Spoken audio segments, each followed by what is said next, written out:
Alhamdulillahirrabbilalamin. Kembali lagi di Islam Itu Indah. Dan sekarang kita mau tebak ayat, tebak lokasi sama Najah Hudiyah. Masya Allah. A'udzu billahi minasyaitonir rajim. Bismillahirrahmanirrahim. Walaqad yassarnal Qur'ana lidzikri fahal mim muddakir. Itu ada 4 ayat di Al-Quran, 17, 22, 32, 40.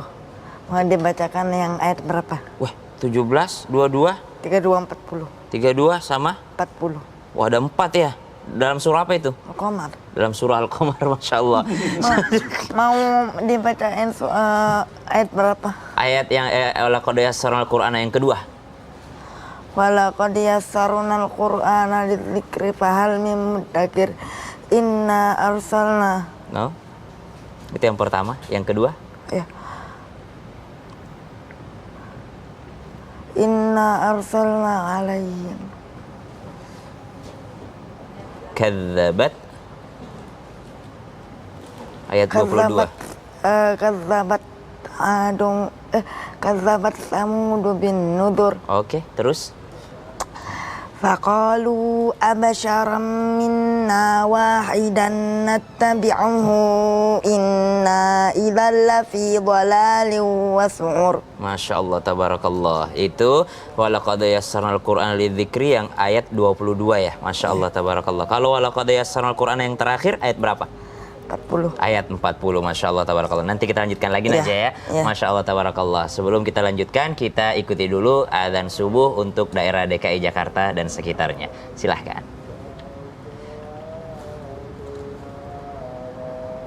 Kami Tindah mengucapkan selamat menunaikan ibadah sholat subuh untuk wilayah DKI Jakarta dan sekitarnya, dan selamat menunaikan ibadah puasa untuk jamaah Islam Itu Indah dimanapun berada. Masya Allah. Kita lanjut lagi buat jamaah Islam Itu Indah yang ada di rumah ya. Hari ini kita masih membahas tentang tema yang luar biasa. Temanya adalah hati-hati bahaya dendam. Wah, ini kalau udah dibilang hati-hati bahaya dendam, berarti ini bahaya banget nih. Dan dari Ali bin Thalib ya radhiyallahu an pernah berkata, bin Abi Thalib. oh ya, Ali bin Abi Thalib. Iya. Ali bin Abi Thalib. Ali bin Thalib tadi ngomongnya. Oh iya ya benar. Masa sih? Iya. Mulut siapa? Iya, salah ya saya Jadi benerin. namanya Ali sebenarnya bin apa? Abi Thalib. No, Ustadz Maulana salah. Iya. Ini ada katanya gini, berkata balas dendam terbaik adalah menjadikan dirimu lebih baik lagi. Maksudnya seperti apa nih Ustadz? Mohon izin nih penjelasannya Ustazah Lulung. Ustazah Ya. apa Ustazah? Ustazah, kadang-kadang Ustazah saya lihat kayak Ustadz juga soalnya. Ya maaf ya. Silakan Ustazah Lulung. Silakan. Fadhol ya. Semuanya. Jamaah, alhamdulillah. Perkataan Ali bin Abi Thalib adalah mengajarkan kita untuk tetap berbuat baik. Maksudnya apa di sini? Karena kalau kita terus-terusan dendam, satu kita jadi penyakit, kedua pusing pala berbi, ketiga tambah kita namanya jelek akhlak kita. Jadi bagaimana cara kita menghadapi orang dendaman? Kita harus perbaiki diri kita. Kita harus menjadi orang yang sangat baik. Sebagaimana dalam ayat Al-Quran Allah berfirman. Coba dong anak-anak Najah bacain buat Umi surat Al-Furqan ayat 63. Ayo coba. A'udzu billahi minasyaitonir rajim. Bismillahirrahmanirrahim. Wa ibadur rahmanil ladzina yamshuna 'alal ardi haunan wa idza khatabahumul jahiluna qalu salama. والذين يبيتون لربهم سجدا وقياما والذين يقولون ربنا اصرف عنا عذاب جهنم إن عذابها كان غراما. Sadaqallahul azim. Terima kasih. Jazakumullah Satu ayat khair. lagi harus. Satu lagi. Nah, Kan harusnya. ayat 63 aja. Gue juga kalau minta tolong lihat dulu dong. Aku Iya lagi juga betulin sih. sepatu Oh, iya. di sini. Begini. Untung udah selesai. Iya. Jadi dalam ayat tadi, sebagai hamba Allah yang penuh dengan kasih sayang, nggak usah dendam-dendam. Kenapa? Orang yang hambanya itu penuh dengan kasih sayang, dia berjalan di atas muka bumi dengan rendah hati. Nggak usah diingat-ingat. Kenapa? Nanti kita mau jadi cepat tua. Dan ketika ada orang jahil yang menyapa kita dengan kata-kata yang nggak enak, sehingga kita menjadi dendam, malah merusak yang namanya keadaan kita. Jadi apa? Kalau ada orang ngomong macam-macam, sebutkan dengan apa? Salama, kata-kata keselamatan. Itu doakan mereka. Bilang aja sama mereka, kalau mereka tuh yang namanya macam-macam sama kita bilang apa deh kan aja. Strawberry, mangga, apel, sorry nggak lepel ya kalau kita dendam. Nanya begitu mah Naja gitu. Naja ensiklopedia Quran. Enggak ngerti gitu-gituan Ustaz Lulung. Ya, jadi pemirsa, kita ini sebagai orang yang penuh dengan kasih sayang, yuk kita benahi hati kita, perbaiki diri kita sehingga membuat orang lain ketika melihat kita menjadi tambah respect, tambah senang dan tambah mendoakan kita. Mudah-mudahan kita bisa menjadi seperti Naja. Masya Allah, amin. Ensiklopedia Quran, bukan Amin. ensiklopedia pantun. Udah apa belum Naja tadi? Enggak apa. Enggak lah, jangan jadi hafalin gitu. Enggak penting. Udah masih banyak ayat yang harus dihafalin. Sorry, nggak lepel. Jangan. Kita jadi hafal lagi. Terima kasih banyak Ustaz Lulung Iya, atas tausiahnya. Masya Allah. Ada yang paling saya suka itu. Apa itu? Apa tuh? Kalau lama udahlah masih ada video nih ya. Kita lanjut lagi jamaah Islam di rumah. Saya punya video tayangan nih tentang Pantai Ancol yang dipenuhi oleh sampah. Ini di tayangan. Ya, ini yang terjadi saat ini beberapa hari yang lalu ya. Tapi Ustadz Maulana, kalau yang namanya sampah ini, kalau kita lihat begini kayaknya suka agak gemes. Tapi kadang-kadang juga kalau kita lagi nginep di Pulau Seribu ya mungkin ya, itu banyak sampah karena dikirim mungkin dari Jakarta atau dari mana gitu. Itu banyak banget Ustadz memang begitu. Begini, mohon maaf astagfirullahaladzim. Saya terserah lihat tayangan tadi itu sedih. Sedih gimana ya? Mohon maaf, itu namanya membuat kerusakan. Bener. Karena ketika manusia itu membuat kerusakan, sebenarnya kerusakan itu terjadi atas perbuatan dirinya sendiri. Naja, silakan. Kerusakan di bumi dan di darat, Atas perbuatan manusia sendiri.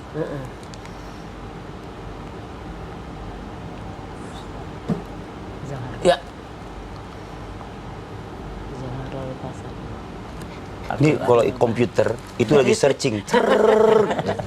Kerusakan. Jadi gini, di bumi. kerusakan berhubungnya atas perbuatan manusia itu sendiri. Jadi jangan Zarar Pasada. Filbari. A'udzu billahi minasyaitonir rajim.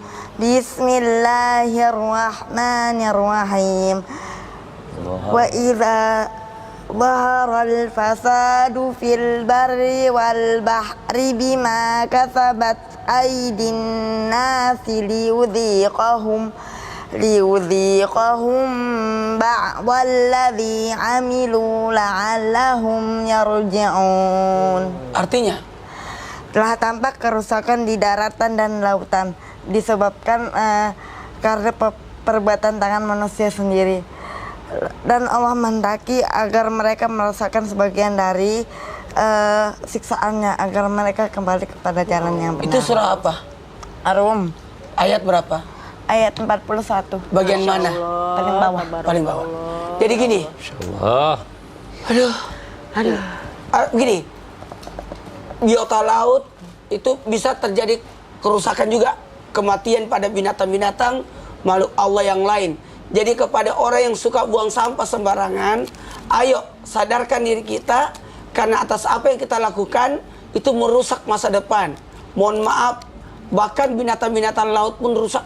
Kalau rusak atau mati atau terjadi kerusakan pada ini untuk masa depan anak-anak kita. Ditemukan banyak sampah-sampah pada binatang kayak penyu yang makan ada sedotan dan sebagainya. Itu mohon maaf ya, ini bentuk kezaliman yang nyata ya kita lakukan sendiri. Karena saya terus terang, waktu saya di Makassar, saya kerahkan santri-santri saya, murid-murid saya itu salah satunya kalau Jumat saya bawa santri saya untuk ke pantai untuk mengambil sampah-sampah itu, termasuk santri murid-murid pramuka saya.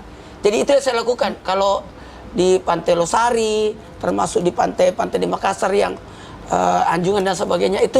Salah satu yang saya lakukan itu saya kumpulkan semua anak-anak pramuka, yuk kita ambil sampah-sampah itu, karena selain buruk kelihatan itu pencemaran juga terjadi. Bener. Dan juga buat kita nih ya. Jadi kalau misalnya hewan-hewan dilindungi, itu benar kita juga harus lindungi. Jangan sampai habis ekosistemnya kayak Ya. penyu, telurnya udah nggak boleh dimakan. Kasian. Karena kalau makan telur penyu itu sekarang ada undang-undangnya, hukumnya berapa tahun gitu? 5 tahun. 5 tahun, Satu satu penyu. telur. Satu telur. Kalau satu lusin, Bukan dong, 40. satu lusin 40. Udah 40. 200 tahun dong. Iya. Ya Allah ya Robi. Di penjara 200 tahun kenapa?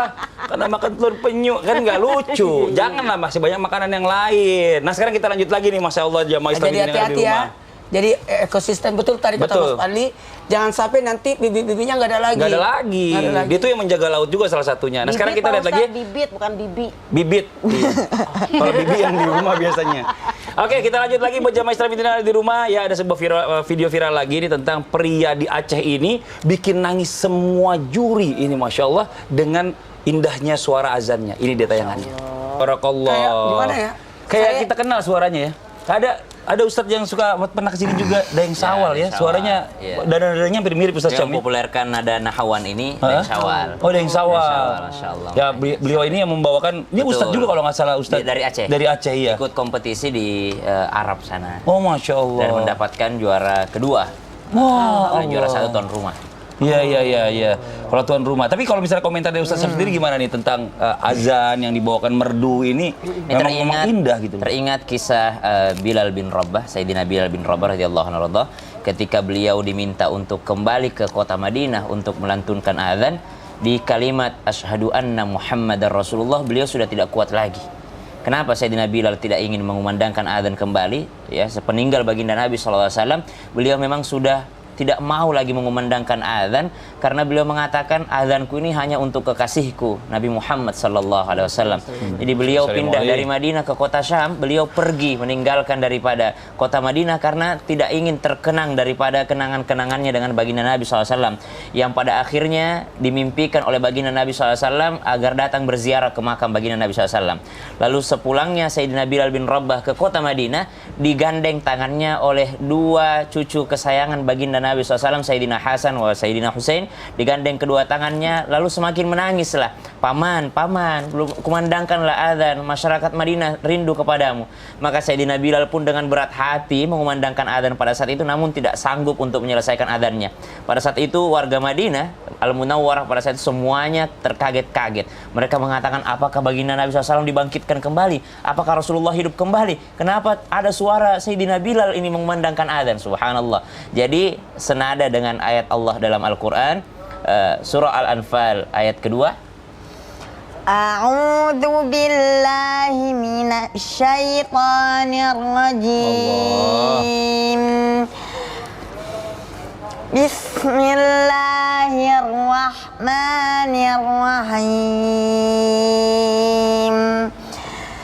Innamal mu'minuna alladzina idza dzukirallahu wajilat qulubuhum wa idza tuliyat alaihim ayatuhu zadatuhum imana wa idza tuliyat alaihim ayatuhu zadatuhum imana wa ala rabbihim yatawakkalun. Sesungguhnya orang-orang yang beriman apabila ya disebutkan nama Allah, wajilat qulubuhum, bergetar hatinya. Jadi mudah-mudahan kita bukan hanya terlena dengan lantunan indahnya suara azan, tapi kita terlena dengan kalimah-kalimah yang dibacakan. Kalimah-kalimah azan tersebut adalah kalimah-kalimah thayyibah yang mana bisa membuat bergetar hati orang-orang yang benar-benar beriman kepada Allah Subhanahu wa taala. Wallahu taala a'lam. Astagfirullahaladzim. Kenapa, Li? Astagfirullahaladzim. Kenapa? Ada apa? Astagfirullah. Astagfirullahaladzim, kenapa? Kenapa sih? Biar hati saya bersih, Ustadz. Oh, berarti ada dendamnya ya? Nggak gitu juga konsepnya. Saya tuh nggak punya dendam, Tapi alhamdulillah. kenapa astagfirullahaladzim? Berarti ada dendam. Baru sadar kalau pernah menyakiti hati orang. Baru sadar kalau dia dendam. Astagfirullahaladzim. Gimana kalau Bapak duduk dulu, biar Bapak nggak emosi. Ya, nanti saya akan jelaskan setelah yang satu ini. Dan di rumah jangan kemana-mana, tetap di Islam itu indah. Jamaah, oh jamaah. Dendam sama siapa sih? Enggak, astagfirullahaladzim.